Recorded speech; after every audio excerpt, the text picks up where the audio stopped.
नमस्कार दोस्तों, मैं प्रवीण यादव स्वागत करता हूं आप सभी का स्टडी हिल यूट्यूब चैनल के अंदर। आज मैं आप सभी के लिए लेके आया एक ज्योग्राफी का छोटा सा प्रैक्टिस है। इसका पहला क्वेश्चन हमारा राम सेतु शुरू होता है कहाँ से। तो याद रखना, जो हमारा राम सेतु है वो शुरू होता है धनुषकोटी से। धनुषकोटी कहाँ पर है? तमिलनाडु के अंदर। धनुषकोटी कहाँ पर है? तमिलनाडु में। तमिलनाडु के अंदर भारत का दक्षिणतम बिंदु कैप कैपोरिन भी स्थित है। तमिलनाडु के अंदर ही भारत का दक्षिणतम बिंदु कैप कैपोरिन की यदि हम बात करें तो ये मुख्य भूमि के साथ लगता हुआ दक्षिणतम बिंदु है। नेक्स्ट पॉइंट की शुरू करते हैं। निम्नलिखित किस देश की भारत के साथ सबसे लंबी स्थलीय सीमा लगती है? तो याद रखना, बांग्लादेश के साथ।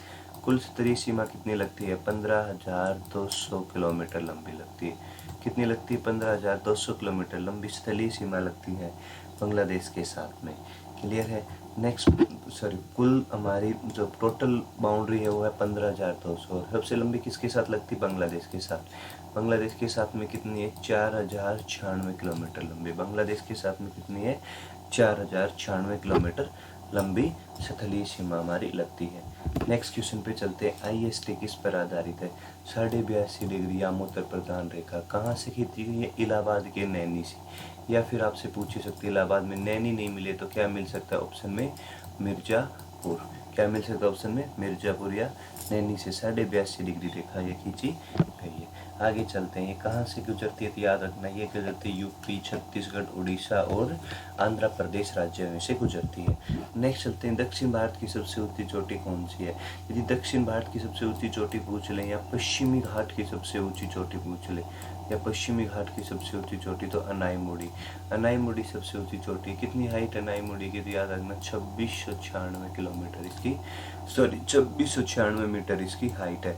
दूसरे नंबर के पूछे तो डोडा बेटा कितने है? 2639 मीटर इसकी हाइट है। गुरु शिखर की पूछे तो गुरु शिखर हमारी अरावली की सबसे ऊंची चोटी है, जिसकी हाइट कितनी है? तो याद रखना, अरावली की सबसे ऊंची चोटी जिसकी हाइट 1722 मीटर है। कितनी है जिसकी हाइट? 1722 मीटर। तो हमारा राइट आंसर क्या हो गया है? अनाईमुड़ी। तो राइट आंसर हमारा अनाईमुड़ी। नेक्स्ट क्वेश्चन के ऊपर चलते हैं। किन दो पर्वतों के मध्य कश्मीरी घाटी स्थित है? तो याद रखना, वरद हिमालय व पीर पंजाल के बीच में हमारी कश्मीर घाटी स्थित है। नेक्स्ट चलते हैं। कौन सा समूह पूर्व से पश्चिम की ओर पर्वत शिखरों का सही क्रम करता है? देखो, पूर्व में तो हमारा हिमालय शुरू होता है कहाँ से? नामचा पर्वत से। कहाँ से शुरू होता है? नामचा पर्वत से। यदि हम पश्चिम की बात करें तो पश्चिम में हमारा हिमालय फैला हुआ कहाँ तक? नंगा पर्वत तक। कहाँ तक फैला हुआ है? नंगा पर्वत। तो क्या याद रखना, पूर्व से पश्चिम तक हमारा हिमालय नंगा पर्वत से लेकर नामचा पर्वत तक फैले। यदि हम करें तो पूर्व में सबसे पहले आती है हमारे पास कंचनजंगा, फिर आती है एवरेस्ट, फिर आती है अन्नपूर्णा, फिर आती है धौलागिरी। तो राइट आंसर हो जाएगा इसका बी।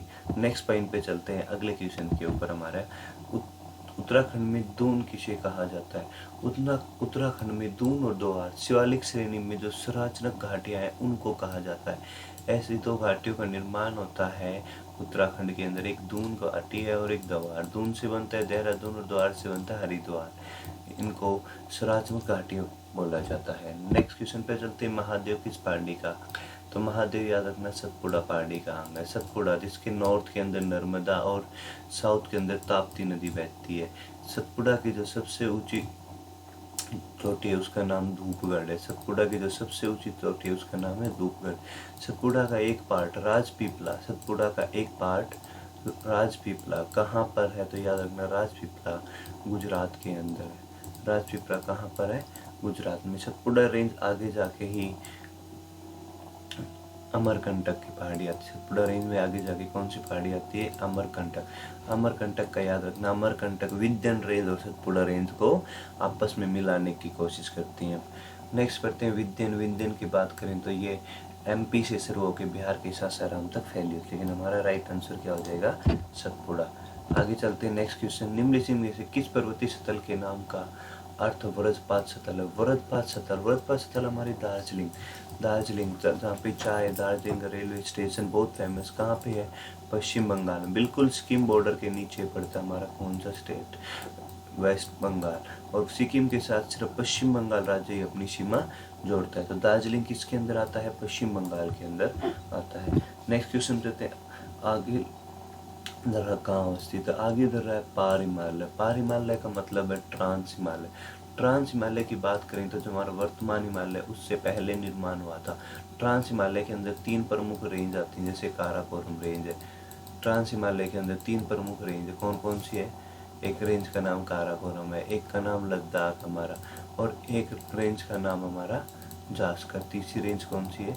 जास्कर। यदि हम बात करें तो ये प्राचीन समय में अंगारा लैंड का हिस्सा होती थी, और यहाँ से अंगारा लैंड का हिस्सा होती थी। काराकोरम श्रेणी के अंदर ही कैलाश पर्वत भी स्थित है।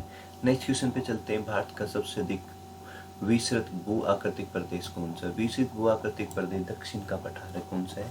दक्षिण का पठार। क्या याद रखोगे? भारत का सबसे अधिक विस्तृत भू आकृतिक प्रदेश है दक्षिण का पठार। नेक्स्ट क्वेश्चन के ऊपर चलते हैं। निम्न में से कौन सा भारत का एक भूवैज्ञानिक समूह को बनाने के लिए आयु के आधार पर सही अनुक्रम है?